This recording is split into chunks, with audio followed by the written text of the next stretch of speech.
तो दोस्तों hi everyone, कैसे हैं आप सब। डरावनी कहानियाँ सुनने के लिए हमारे चैनल को सब्सक्राइब करें और ज़्यादा से ज़्यादा शेयर करें। दोस्तों ये कहानी सिर्फ एक कहानी है और इन कहानियों को हकीकत से ना जोड़ें, ये सिर्फ एक कहानी है। तो दोस्तों चलिए फटाफट हम चलते हैं अपनी कहानी की ओर। और आज की हमारी कहानी है यक्षिणी की डरावनी कहानी। एक यक्षिणी जो जंगल में रहती है और फिर उस जंगल में कैसे आतंक मचाती है, ये सारी बातें हम जानेंगे इस कहानी में।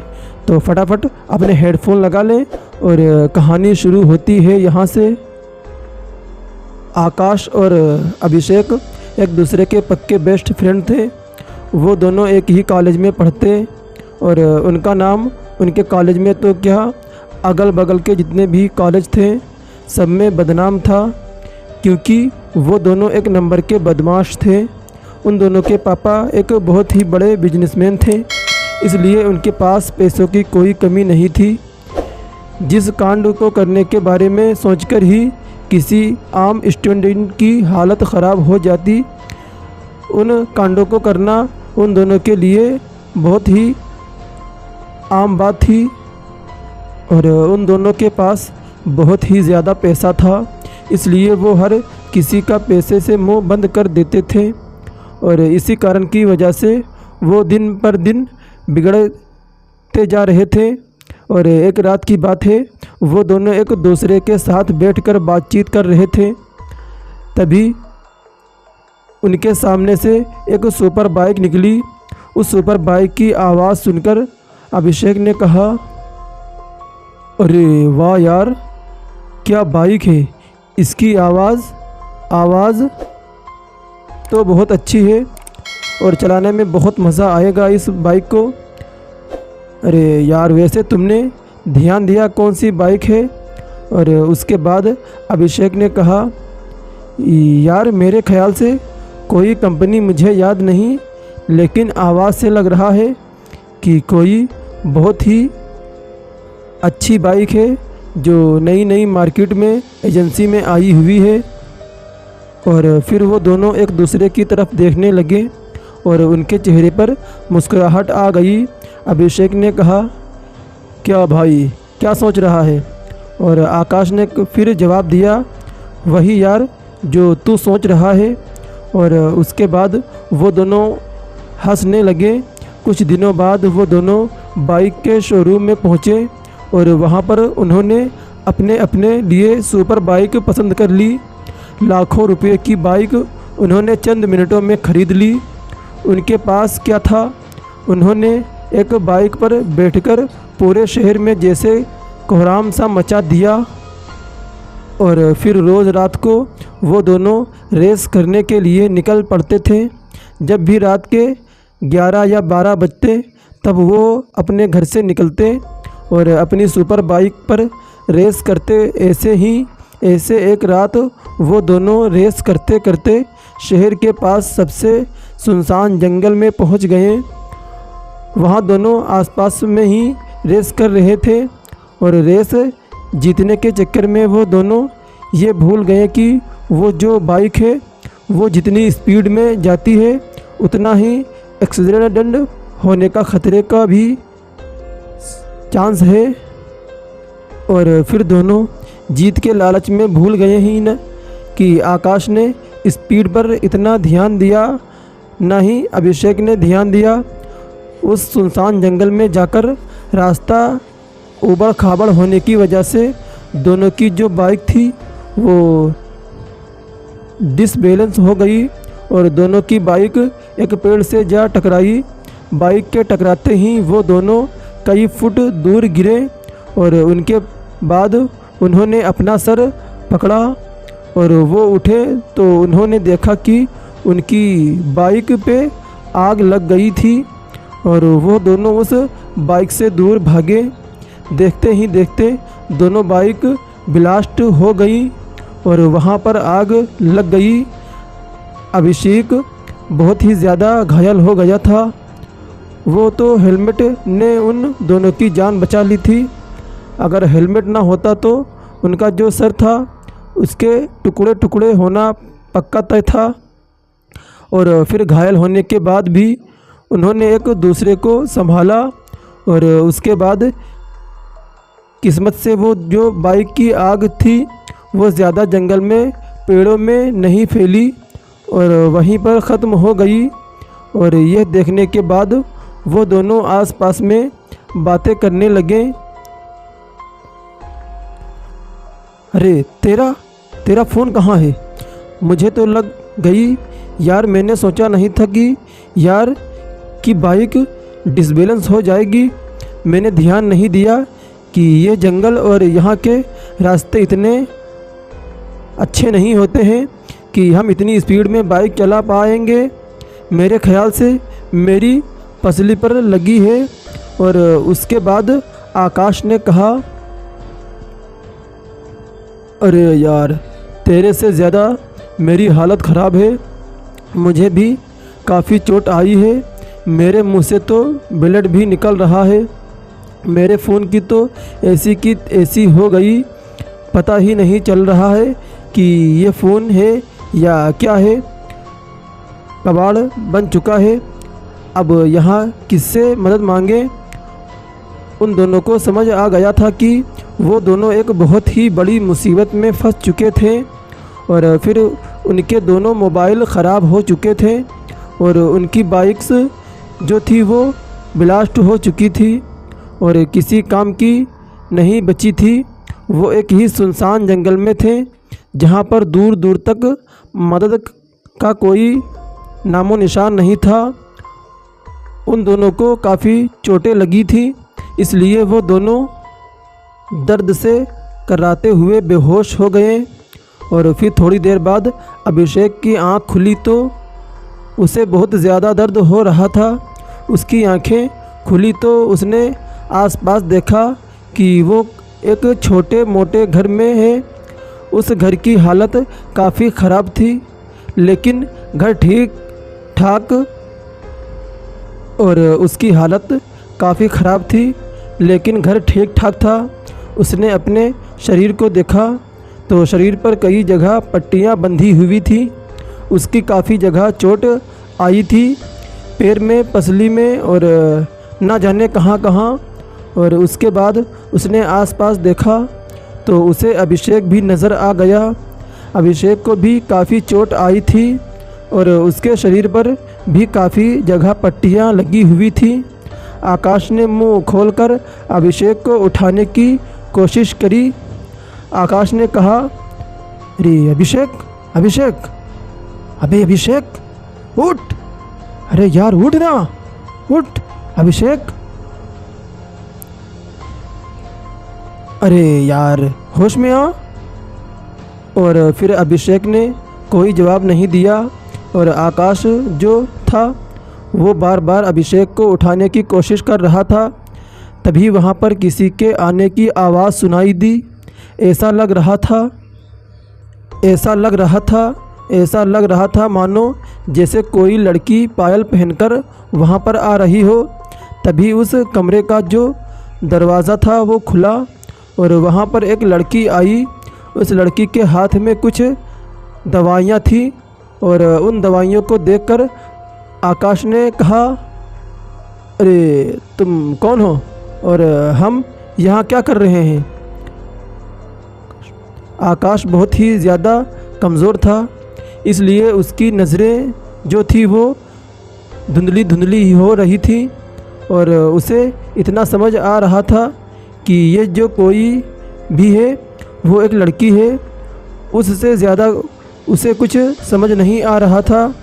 तभी उस लड़की ने एक दवाई जो थी वो आकाश को पिलाई और उस दवाई को पीने के बाद आकाश के शरीर में थोड़ी बहुत ताकत आई और वो सब कुछ साफ साफ देखने लगा।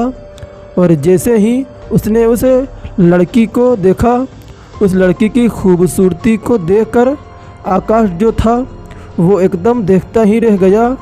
उसके दिल की जो धड़कन थी वो काफ़ी तेज़ सी हो गई और आकाश ने कहा, अरे तुम कौन हो और हम यहाँ क्या कर रहे हैं? फिर तभी उस लड़की ने कहा कि आप ज़्यादा अपने आप को टेंशन मत दीजिए, अभी आपको आराम करने की ज़रूरत है। आप दोनों मुझे जंगल में मिले और आपकी हालत बहुत ही ज़्यादा ख़राब थी। मैंने वहाँ पर देखा कि आपकी बाइक्स जो थी उनमें आग लग गई थी और वो दोनों ब्लास्ट हो चुकी थी। मैं समझ गई कि आपका बहुत भयानक एक्सीडेंट हुआ है। मेरे पास सुविधा नहीं थी मदद बुलाने की, इसलिए मैं आपको अपने घर में ले आई ताकि मैं आपका इलाज कर सकूं। आप चिंता मत करिए, मुझे आयुर्वेद का बहुत ज़्यादा ज्ञान है, मैं आपको ठीक कर दूंगी।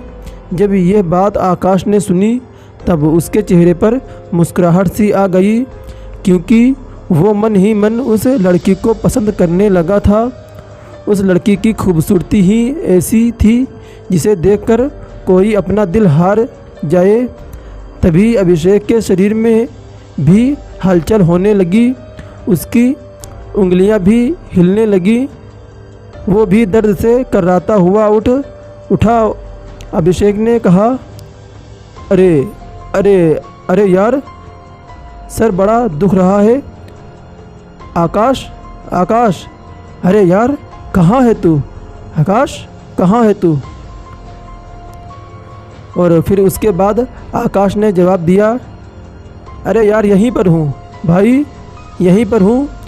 और फिर अभिषेक ने आंखों खोली तो उसने वही नज़ारा देखा। उसकी काफ़ी शरीर पर पट्टियाँ बंधी हुई थी और वो एक घर में था। अभिषेक ने बगल में देखा तो आकाश भी वहीं पर था और वो लड़की भी वहीं पर थी। जैसे ही अभिषेक ने उस लड़की को देखा तो उसकी दिल की धड़कनें भी तेज़ हो गईं और वो भी हैरान हो गया कि आखिर इतनी खूबसूरत लड़की क्या दुनिया में हो सकती है। वैसे तो उसने शहर में कई खूबसूरत लड़कियां को देखा था, लेकिन उस लड़की की खूबसूरती के आगे सबकी खूबसूरती बेकार थी। अभिषेक ने भी वही सवाल पूछा, तुम कौन हो और क्या तुम हमें लेकर आई हो? हाँ जवाब दो। और उसके बाद उस लड़की ने कहा, हाँ मैं आपको लेकर आई हूँ क्योंकि आपकी बाइक्स का एक्सीडेंट हो चुका था और मेरे पास मदद बुलाने के लिए सुविधा नहीं थी। आप घबराइए मत, मुझे आयुर्वेद का ज्ञान है, मैं आपको ठीक कर दूंगी। और फिर उसके बाद अभिषेक ने कहा, अच्छा ठीक है, अगर तुम ठीक कर दोगी। तो उसके बाद वो लड़की जो थी उसने कहा, आप दोनों आराम करिए, मैं कुछ और दवाइयाँ लेकर आऊँगी, ठीक है। और यह कहकर वो लड़की कमरे से चली गई और अभिषेक ने धीमी सी आवाज़ में कहा, भाई तुझे इसके इलाज पर भरोसा है क्या? मैं तो कहता हूँ हॉस्पिटल से एम्बुलेंस बुलवा ले। हाँ, इसके पास फ़ोन वगैरह कुछ तो होगा जिसे एम्बुलेंस आ सके। और फिर उसके बाद आकाश ने कहा, अरे यार तेरा दिमाग ख़राब है क्या? हाँ, ऐसी खूबसूरत लड़की के हाथों तो मैं मरना ही पसंद करूँगा। ये लड़की मुझे आज जहर दे दे, वो भी खुशी खुशी पी जाऊँगा। जैसे ही ये बात अभिषेक ने सुनी तब उसने कहा, क्या तुझे भी ये पसंद आ गई? अब ये मत बोलिए कि तुझे भी पसंद आ गई है, क्योंकि मैंने पहले ही देखा है और मुझे पसंद आ गई है, तो बकवास मत कर। अभिषेक ने जवाब दिया, हाँ देखते हैं अभिषेक, अभी तू अपनी हालत की चिंता कर। ऊपर से नीचे तक पूरी जगह पट्टी बंधी हुई है और तुझे बहुत दर्द हो रहा है। और फिर उस लड़की ने उन दोनों को चलने फिरने के लायक बना दिया और वो दोनों धीरे धीरे चलने फिरने लगे। उस लड़की का जो इलाज था वो बहुत ही ज़्यादा असर था। वो दोनों जब ठीक हो गए तब वो सुबह सुबह उन दोनों ने उस लड़की से कहा, अगर आप नहीं होती तो हम दोनों की जान पक्का चली जाती। आपका बहुत बहुत शुक्रिया। आप तो बहुत ही ज़्यादा दिल की अच्छी हैं। आपकी मदद के लिए बहुत बहुत शुक्रिया। अगर कभी हम आपके लिए कुछ कर पाएँ तो हमें मौका ज़रूर देना। और फिर उसके बाद उस लड़की ने कहा, हाँ कोई बात नहीं, अब आप चलने फिरने लायक हो गए हैं, वही बहुत बड़ी बात है। और फिर सुबह सुबह का वक्त था और उसके बाद में सुबह सुबह का वक्त था और उस लड़की ने अभिषेक और आकाश के लिए कुछ खाने के लिए बनाया और उन दोनों को परोसा। उन्होंने जैसे ही नाश्ता किया तो उन्हें नाश्ता बहुत ही ज़्यादा पसंद आया। अभिषेक ने कहा, बहुत बहुत धन्यवाद, ऐसी चीज़ें तो मैंने आज तक कभी नहीं खाई। आकाश ने भी नाश्ते की खूब तारीफ़ करती। तभी आकाश ने कहा, अभिषेक मुझे लगता है कि हमें इनके लिए कुछ करना चाहिए। ये ख़राब से घर में रहती है, पापा से बोल के घर तोड़वा के इस अच्छा सा घर बनवा देते हैं। और फिर अभिषेक ने कहा, हाँ भाई मेरी तरफ से डन है, बनवा दे। इसके बाद उस लड़की ने कहा, नहीं, ऐसा करने की कोई ज़रूरत नहीं है। ये जो घर है वो मेरे पिताजी की आखिरी निशानी है और मैं इसके साथ कोई भी छेड़खानी पसंद नहीं करती, इसलिए तो मैं इतने सालों से यहीं पर रहती हूँ।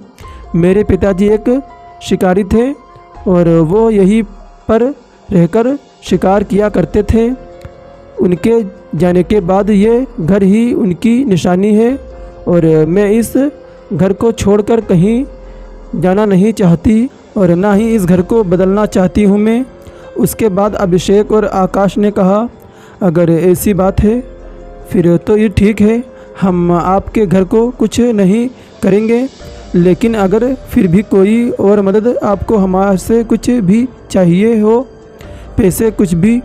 और उस लड़की ने कहा, मुझे कुछ भी नहीं चाहिए, आप दोनों ठीक हो गए हैं। अगर आप कुछ देना ही चाहते हैं तो दोस्ती का हाथ बढ़ाइए और दोस्ती कर लेते हैं। और फिर अभिषेक और आकाश एक दूसरे की तरफ देखने लगे और उनके चेहरे पर मुस्कुराहट सी आ गई और उन्होंने कहा, हाँ, नेकी और पूछ बिल्कुल, आज से हम दोनों दोस्त हैं। क्या आपके पास फ़ोन है? मैं आपका नंबर ले लूँ? और फिर उस लड़की ने कहा, नहीं, मेरा नंबर तो नहीं है, मेरे पास फ़ोन नहीं है। और फिर उसके बाद आकाश ने कहा, इतनी सी बात आपको फ़ोन दिलवा देते हैं, आप फ़ोन रखिए, अपने पास फ़ोन रखिए, रात के वक्त यहाँ पर आ जाइएगा, मैं रात के वक्त यहीं पर रहती हूँ। और फिर उसके बाद आकाश ने पूछा, क्या रात के वक्त आप यहाँ रहती हैं, तो दिन में? और फिर उस लड़की ने जवाब दिया, मैं यहीं जंगलों में निकल जाती हूँ और फूल तोड़ती हूँ, वहीं फूल बेचकर मेरा गुजारा चलता है। जब ये बात अभिषेक और आकाश ने सुनी तो उन्हें काफ़ी बुरा लगा, क्योंकि वो उस लड़की के कुछ करना चाहते थे, यानी लड़की के लिए कुछ वो दोनों करना चाहते थे, लेकिन वो लड़की कुछ भी उन दोनों की मदद लेना पसंद नहीं कर रही थी। वो दोनों उस लड़की को पसंद करने लगे थे और वो लड़की उस लड़की के लिए कुछ भी कर सकते थे। आखिर में उस लड़की ने उन दोनों से कहा, ठीक है आप जाइए, अब आप घर जाइए, वरना आपके घर वाले फ़िक्र कर रहे होंगे। वो दोनों घर से बाहर निकले और उन्होंने कहा, अगर आप हमें जंगल के बाहर तक छोड़ देती तो बहुत आसानी होती, मतलब मेहरबानी होती, क्योंकि यहाँ से रास्ता मुझे कुछ समझ नहीं आ रहा।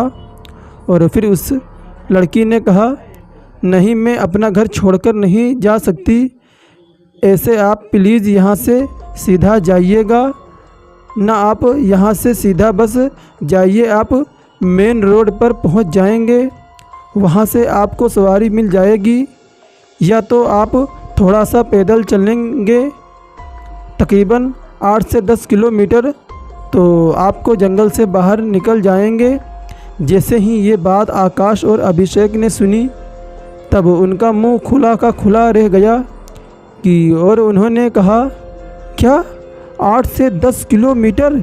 इतने में तो हमारी मौत हो जाएगी, इससे अच्छा तो आप हमें बचाते ही नहीं, 8-10 किलोमीटर चलने से तो बच जाते हम। और फिर अभिषेक ने कहा, अरे बस कर भाई, ज़्यादा हो गया, और चल हम लोग चलते हैं। और वो दोनों वहाँ से निकल गए और वो जो लड़की थी उसने घर का दरवाज़ा बंद कर दिया। अभिषेक और आकाश पूरे रास्ते उस लड़की के बारे में ही बात कर रहे थे, और जब वो मेन रोड पर पहुँचे तो वहाँ से एक ट्रक गुज़र रहा था। उस ट्रक वाले से लिफ्ट मांगकर वो दोनों शहर में पहुँच गए। उन दोनों के ख्याल में वही लड़की आ रही थी और जा रही थी। उन दोनों को जैसे उस लड़की से प्यार हो गया था, यहाँ तक कि उन दोनों ने यह सपना भी सजा लिया था कि वो उस लड़की से ही शादी करेंगे। एकदम सिंपल, खूबसूरत और संभव में बहुत ही ज़्यादा अच्छी रात के वक्त तकरीबन 8 बजे हुए थे और वो दोनों अपने घर में थे। तभी अभिषेक ने आकाश को कॉल किया।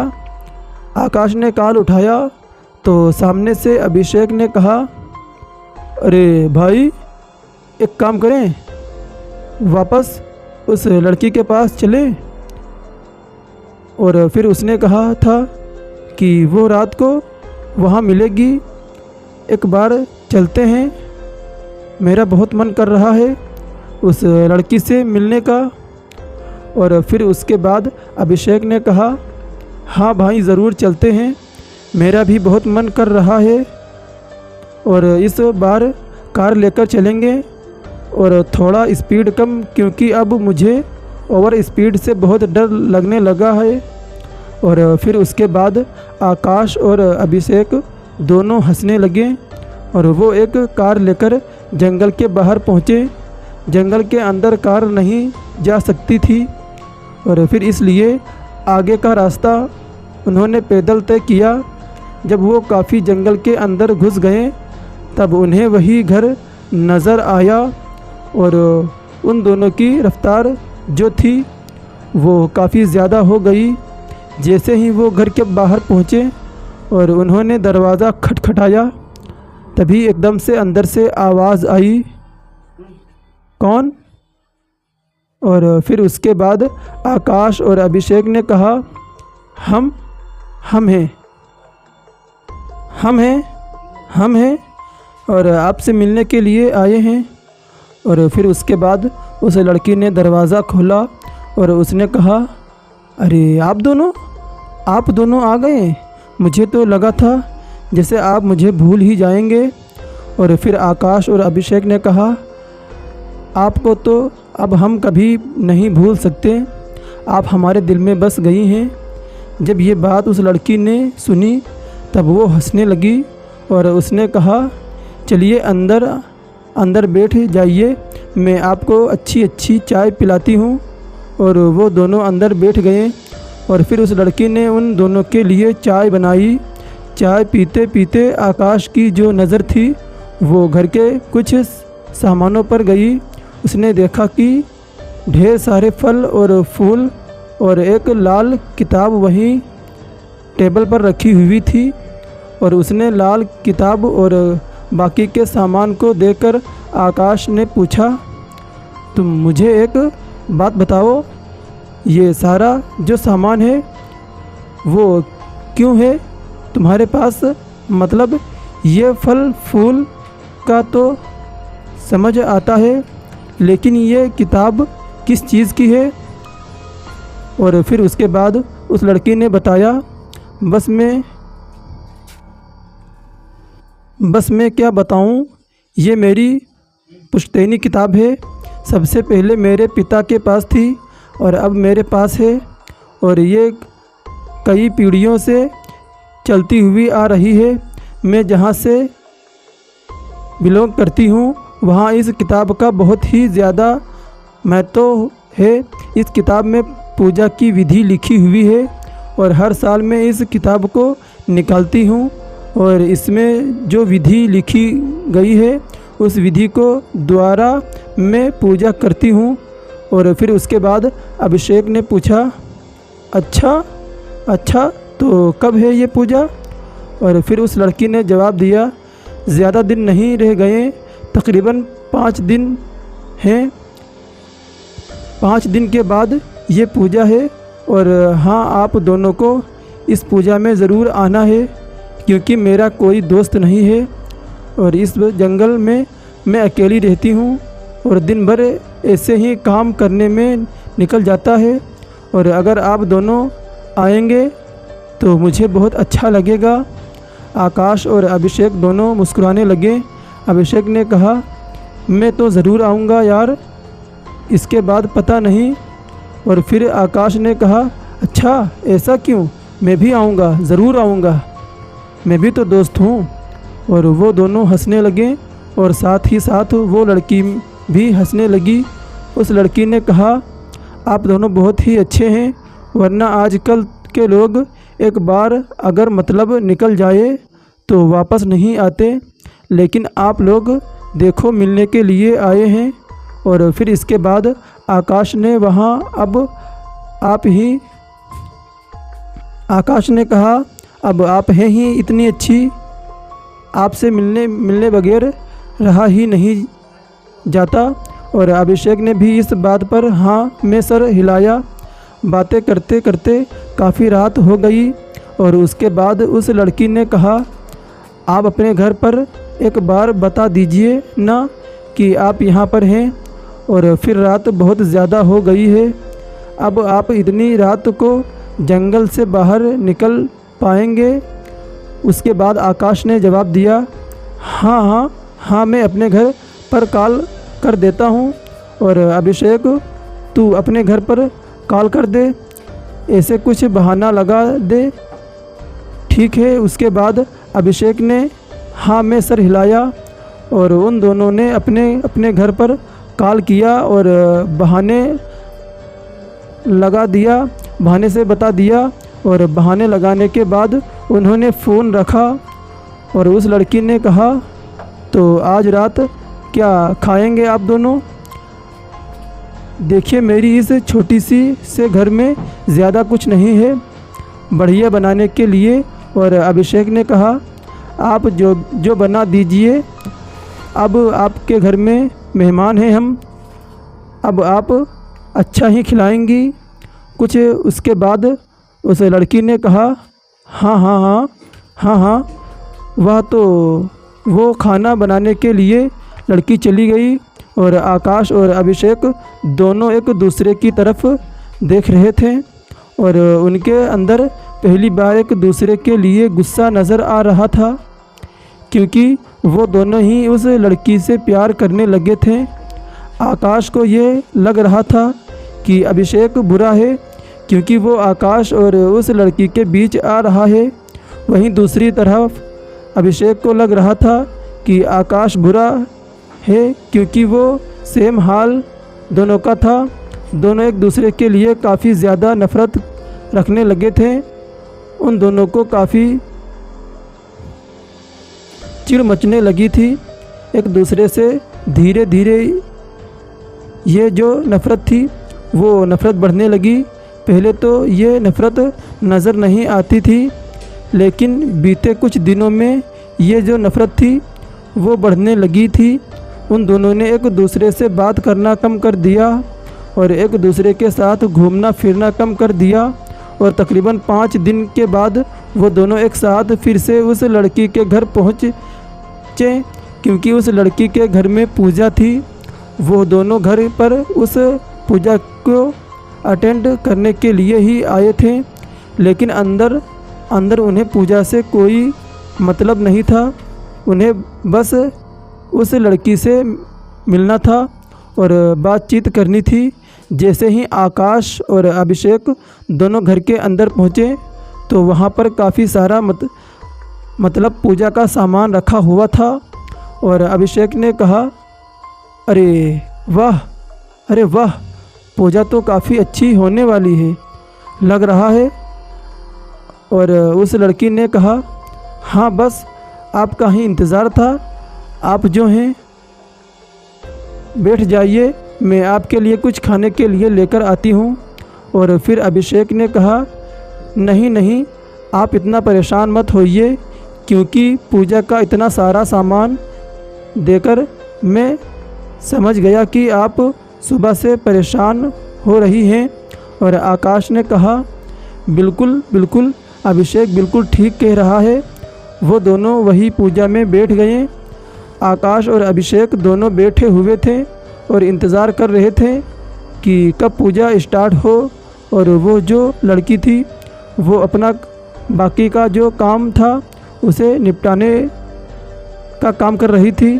तभी आकाश ने देखा कि उस लड़की के हाथ में एक ब्रेसलेट है और उस ब्रेसलेट में हीरे जड़े हुए थे। उस ब्रेसलेट को देखकर आकाश को लगा कि यार ये लड़की इतनी गरीब है और ये इसे डायमंड का ब्रेसलेट तो अफोर्ड कर नहीं सकती, ले नहीं सकती। इसके पास ये डायमंड का ब्रेसलेट आया तो कैसे। और फिर उसने बातों बात में ही पूछा कि अरे मुझे एक बात बताओ, ये तुम्हारे हाथ में ब्रेसलेट बहुत ही ज़्यादा खूबसूरत है, कितने का लिया तुमने। और उस लड़की ने कहा, ये ब्रेसलेट, अरे ये ब्रेसलेट मेरा थोड़ी है, मुझे गिफ्ट मिला है। कल रात अभिषेक जी आए हुए थे और इन्होंने ही ये ब्रेसलेट मुझे गिफ्ट किया था। जैसे ही ये बात आकाश ने सुनी तब उसका जो खून था वो मानो खोल सा गया और वो बिल्कुल बहुत ही ज़्यादा गुस्से में आ गया। उसने जैसे तैसे अपने गुस्से को शांत किया और उसने पूछा, अभिषेक तू कल यहाँ आया था और ये ब्रेसलेट तूने इसे दिया है। और इसके बाद अभिषेक ने कहा, हाँ यार, हाँ मैं कल यहीं से गुज़र रहा था तो मैंने सोचा एक बार यहाँ पर आकर देख लूँ और थोड़ा मिलजुल लूँ। और फिर उसके बाद आकाश ने बहुत गुस्से भरी निगाहों से अभिषेक को देखा और उसने चिल्लाते हुए कहा, सुन मेरी बात, इसके बीच और मेरे बीच मत आ, समझा। मैं इससे प्यार करता हूँ और ये मेरी है। ये 2 कौड़ी के ब्रेसलेट देकर इसे फंसाने की कोशिश मत कर। इससे मैं शादी करूँगा, इसे रानी बनाकर रखूँगा। ऐसे तुझसे तो ये उम्मीद नहीं थी, तू इतना गिरा हुआ निकलेगा। मैं इससे प्यार करता हूँ, क्या तुझे पता नहीं। जैसे ही ये बात उस लड़की ने सुनी तो उसने कहा, क्या आप मुझसे प्यार करते हैं? लेकिन हम तो दोस्त थे। तभी अभिषेक और ने कहा, सुन मेरी बात, तेरा प्यार है 4 दिन वाला, मैं ज़िंदगी भर के लिए इसे अपने साथ रखना चाहता हूँ, इसे अपनी वाइफ बनाना चाहता हूँ, समझा तू। तेरा जो टाइम पास वाला प्यार है मैं उसे अच्छे से समझता हूँ। और रही बात इसकी, तो ये मेरी बीवी बनेगी, मैं इसके साथ शादी करूँगा और हमेशा इसे खुश रखूँगा, समझा। तेरा कोई हक नहीं बनता। आज तक तूने मेरे लिए किया ही क्या है। हाँ, दोस्ती को इतना साल हो गया, जो मैंने बोला वो तूने कभी किया, उल्टा मैंने ही तेरी बात मानी। जो तूने बोला वही मैंने किया, समझा। तूने कभी मेरी वाली नहीं करी, लेकिन मेरी बात सुन ले, ये मेरी है और ये लड़की मेरी है, मेरी ही रहेगी और इसे और मुझे कोई अलग नहीं कर सकता। और फिर जो लड़की थी वो हैरान हो गई। उसे बहुत ज़्यादा अजीब लगने लगा कि आखिर वो तो सिर्फ़ दोस्ती चाहती थी, लेकिन ये दोनों तो उससे प्यार कर बैठे। आकाश और अभिषेक के बीच लड़ाई इतनी ज़्यादा बढ़ गई कि वो दोनों ने एक दूसरे की कॉलर पकड़ ली और उस लड़की ने कहा, आप दोनों प्लीज़ प्लीज़ शांत हो जाइए, मुझे आपसे शादी करनी नहीं है। आप समझे, आप मुझे दोनों में से किसी से शादी नहीं करनी और मुझे आपके पैसों का कोई लालच नहीं है। रही बात इस ब्रेसलेट की, ये लीजिए अपना ब्रेसलेट और आप दोनों यहाँ से चले जाइए। मैंने तो सोचा था मैं आपसे दोस्ती करूँगी, लेकिन आप दोनों तो मेरे बारे में कुछ और ही सोचने लगे। मुझे आप में से किसी से कोई रिश्ता नहीं रखना, आप चले जाइए। और ये कहकर उस लड़की ने उन दोनों को घर से बाहर कर दिया और ये बात उन दोनों को बहुत ही ज़्यादा ख़राब लगी। वो दोनों एक दूसरे से और भी ज़्यादा नफ़रत करने लगे। उनकी जो लड़ाई थी वो बढ़ गई और वो दोनों उसी जंगल में हाथापाई करने लगे। आकाश अभिषेक को छेड़ रहा था, ना ही अभिषेक आकाश को छोड़ रहा था। वो दोनों काफ़ी बुरी तरह से एक दूसरे को मार रहे थे। कभी आकाश का खून निकलता और कभी अभिषेक का।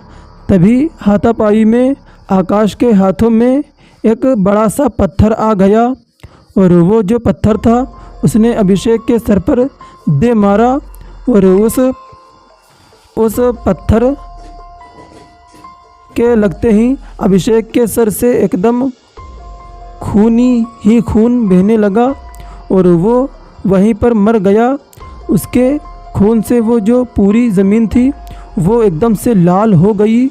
और आकाश जो था, जब उसका गुस्सा शांत हुआ तब उसे समझ आया कि आखिर उसने क्या कर दिया है। उसने तुरंत उस लड़की के घर का दरवाज़ा जो था वो दरवाज़ा खटखटाना शुरू किया और उस लड़की ने कहा, देखिए मैंने आपसे कहा ना, मुझे आपसे कोई रिश्ता नहीं रखना है, उनसे आप दोनों यहाँ से चले जाइए। और फिर उसके बाद आकाश ने रोते हुए कहा, तुम मेरी बात तो सुनो, अगर तुम मेरी मदद नहीं करोगी तो बहुत बड़ी मुसीबत में मैं फंस जाऊंगा। प्लीज़ मेरी मदद करो, तुम तो हमेशा से सबकी मदद करती हो ना, प्लीज़ इस बार मेरी मदद करो। और फिर इसके बाद उस लड़की ने दरवाज़े को खोला तो उसने देखा कि आकाश के पूरे चेहरे पर खून लगा हुआ था और उसका हाथ भी पूरा खून से सना हुआ था। ये देखकर उसकी हालत ख़राब हो गई।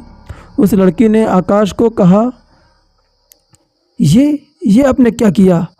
आपने अपने ही दोस्त का कत्ल कर दिया। आप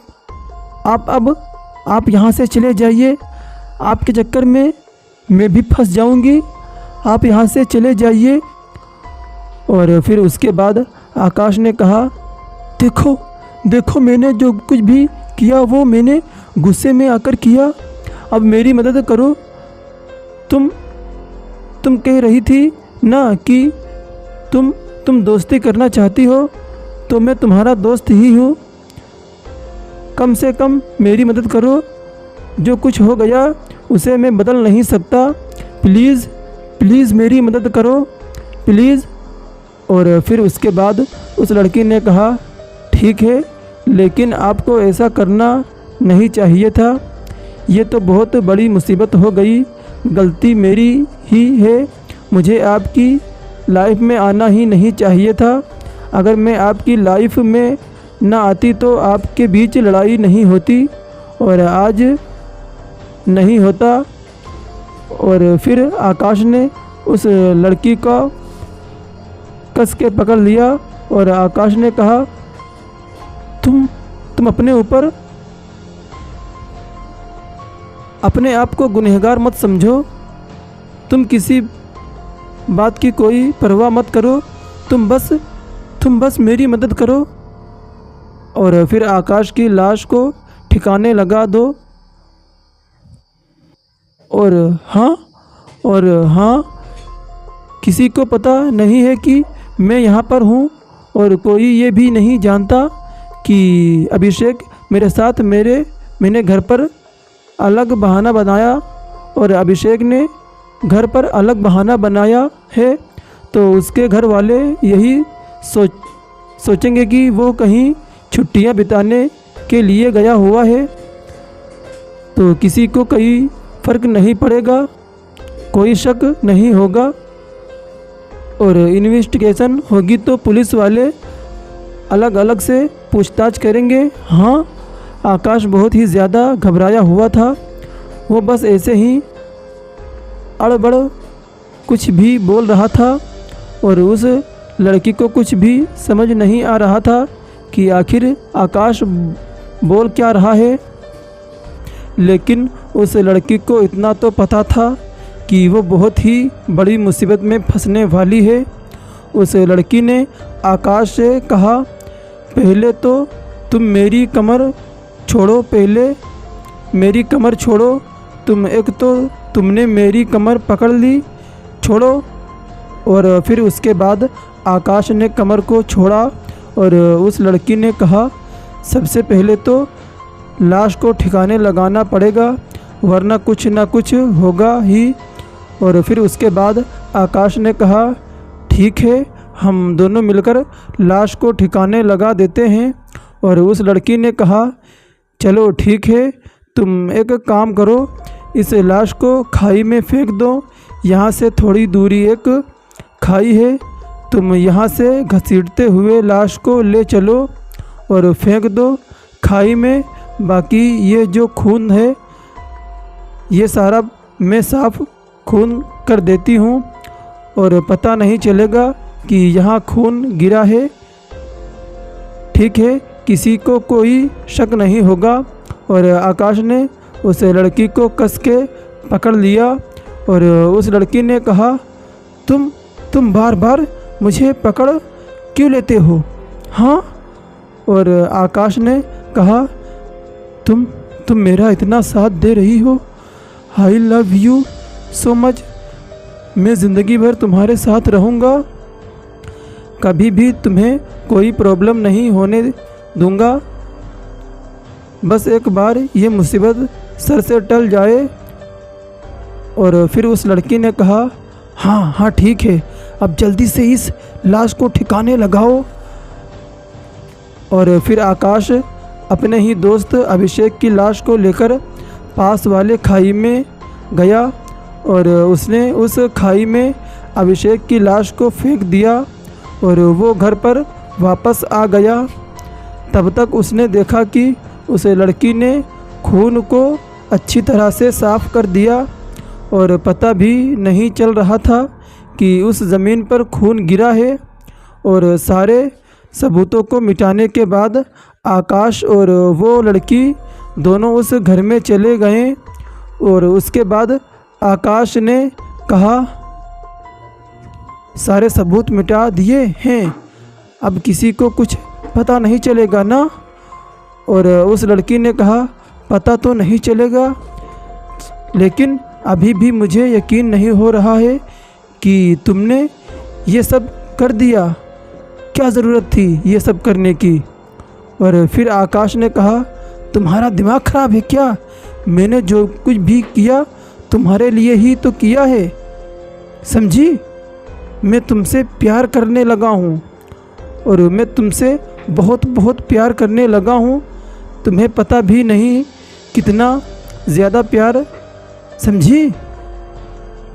मैंने बहुत लड़कियां देखी, खूबसूरत से खूबसूरत, लेकिन तुम्हारे आगे सब बेकार हैं। मैं तुमसे बहुत प्यार करता हूँ। और फिर उस लड़की ने कहा, हाँ हाँ हाँ हाँ, मैं जानती हूँ तुम लड़कों को प्यार को के कैसे होते हैं। तुम लड़कों के प्यार सिर्फ जिस्मानी होते हैं, और अगर सच में प्यार करते हो तो शादी करके दिखाओ, फिर मैं मानूंगी। और फिर उसके बाद आकाश ने कहा, हाँ तो कब करनी है शादी? हाँ, कब करनी है शादी? अभी चलो, जहाँ शादी हो रही है वहीं चलो, तुम्हारे साथ मैं अभी शादी करने के लिए तैयार हूँ। और फिर उस लड़की ने कहा, अच्छा ऐसी बात है, तो ये लो, ये हाथ में सिंदूर है, ये लो मेरी मांग में भर दो और हम दोनों की शादी हो जाएगी। ऊपर वाले को दिल से मानकर इस मांग को भर दो और हम दोनों की शादी हो जाएगी तो अच्छा रहेगा। मैं भी तुम्हें पहले दिन से पसंद करती थी, लेकिन आज तुमने क्या कर दिया। जैसे ही ये बात आकाश ने सुनी तो वो उस लड़की के पास आया और उसने वो जो मांग थी वो सिंदूर से भर दी और उसने उस लड़की को किस कर दिया। किस करते ही आकाश जैसे अपने शरीर पर से काबू खो दिया और वो उस लड़की के और भी ज़्यादा करीब जाने लगा, लेकिन उस लड़की ने आकाश को ज़रा सा भी नहीं रोका। वो उसे कमरे में ले गई और वो दोनों वहीं पर फिज़िकल होने लगे। फिज़िकल होने के बाद आकाश को ऐसा लग रहा था जैसे उसने दुनिया जीत ली, क्योंकि फाइनली जिससे वो प्यार करता था उसने शादी की। वो दोनों बिना कपड़ों के एक ही बेड पर थे और आकाश ने कहा, अरे अब लग रहा है कि मेरा सपना जैसे पूरा हो गया। जब से मैंने तुम्हें पहली बार देखा तो मैं यही सोचता था कि कब हमारी शादी होगी और कब हम एक होंगे, लेकिन आज रात हम एक हो गए। और फिर उस लड़की ने कहा, अब तो जो तुम चाहते थे वो हो गया ना, अब तो मैं तुम्हारी ही हूँ। अब खुशी खुशी हो से रहो, समझे तुम। तुम्हारे चक्कर में मैंने पूजा भी नहीं कर ली, कल मुझे पूजा करनी पड़ेगी। और आकाश ने हंसते हुए कहा, हाँ हाँ हाँ हाँ हाँ हाँ, तुम किसी बात की कोई परवाह मत करो, कल आराम से पूजा कर लेना।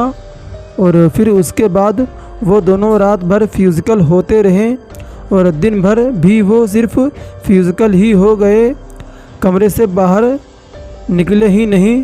जब रात हो गई और पूजा करने का समय आया तब वो लड़की बाहर निकली। आकाश उसे जाने ही नहीं दे रहा था। जैसे तैसे उस लड़की ने अपना साथ छुड़वाया और वो बाहर निकली।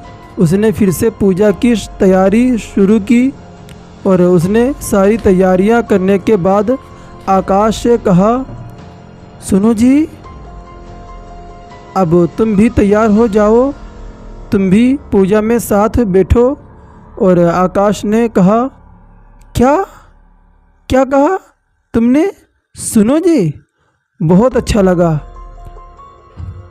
सुनने में, और मैं अभी तैयार हो जाता हूँ। और फिर उसके बाद आकाश भी तैयार हो गया और वो दोनों पूजा में बैठ गए। और फिर उस लड़की ने कहा, सुनो जी, चलो अब हाथ जोड़कर बैठ जाओ और जब तक मैं ना बोलूं तब तक आंखें मत खोलना, समझे तुम, क्योंकि इस पूजा में आंखें नहीं खोलते, आंखें बंद करके रखो। और फिर आकाश जो था वो उस लड़की के प्यार में पूरी तरह से पागल हो चुका था और वो जैसा वो लड़की कह रही थी वैसा ही वो कर रहा था। उसने अपने हाथ जोड़े और आंखें बंद करके बस प्रार्थना करने लगा।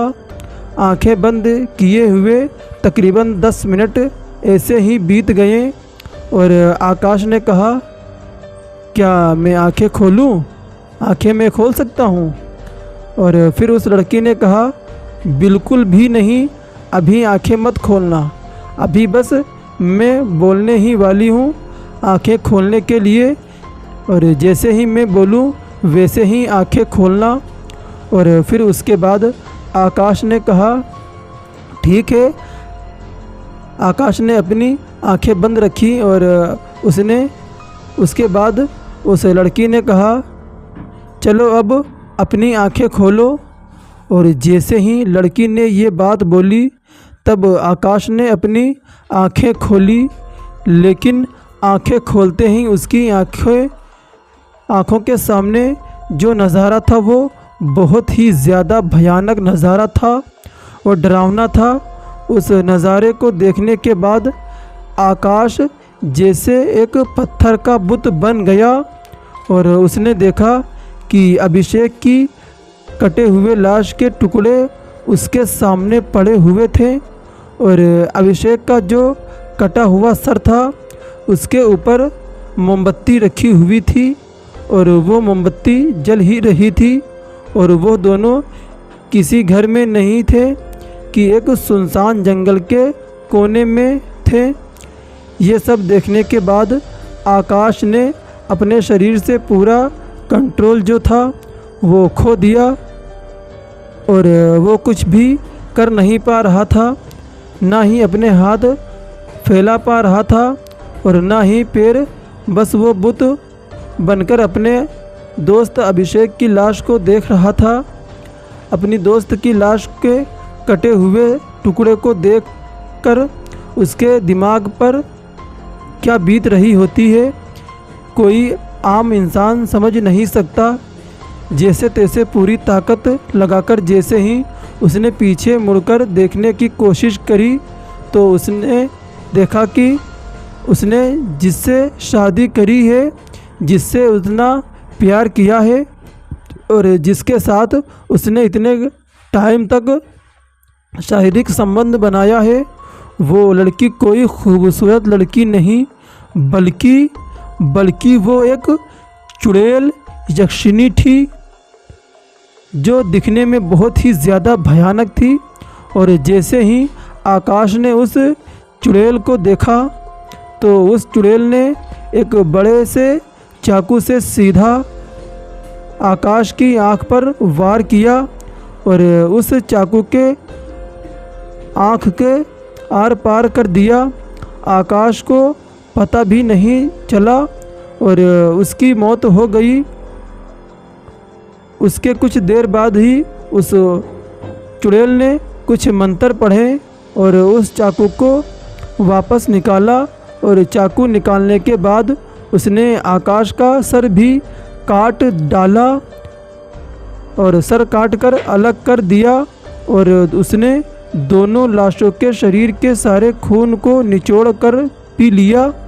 और उसके बाद जब उन दोनों के शरीर में एक बूंद खून भी नहीं बचा तो उन शरीर के टुकड़ों को इकट्ठा कर वो उन टुकड़ों को खा गई।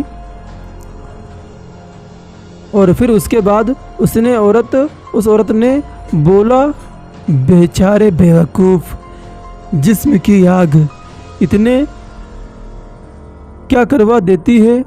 आजकल के जवान लड़के समझ नहीं पाए कि मुझे तो सिर्फ इनकी बलि चाहिए थी। मैं इन दोनों में से किसी को मारना नहीं चाहती थी, इसलिए मैंने दोनों को आपस में ही लड़ा दिया ताकि ये दोनों एक दूसरे को मारें और दोनों में से एक तो मर ही जाएगा। और ऐसा ही हुआ, ये दोनों आपस में लड़े और दोनों में से एक मर गया। जो मरा उसका एक खून का इस्तेमाल करके मैंने अपनी पूजा पूरी करी और पूजा की और दोनों को लड़ाया और दोनों में से एक जो था वो मर गया और उसका खून का इस्तेमाल करके मैंने अपनी पूजा पूरी करी। और पूजा का एक शर्त थी कि मुझे अपने पति की बलि चढ़ाई है, इसलिए दूसरे के साथ मैंने शादी करी और उसके साथ शारीरिक संबंध बनाया। और जब वो और मैं पति पत्नी बन गए तब मैंने उसकी बलि चढ़ा दी। अब मेरी ताकत और भी ज़्यादा बढ़ गई।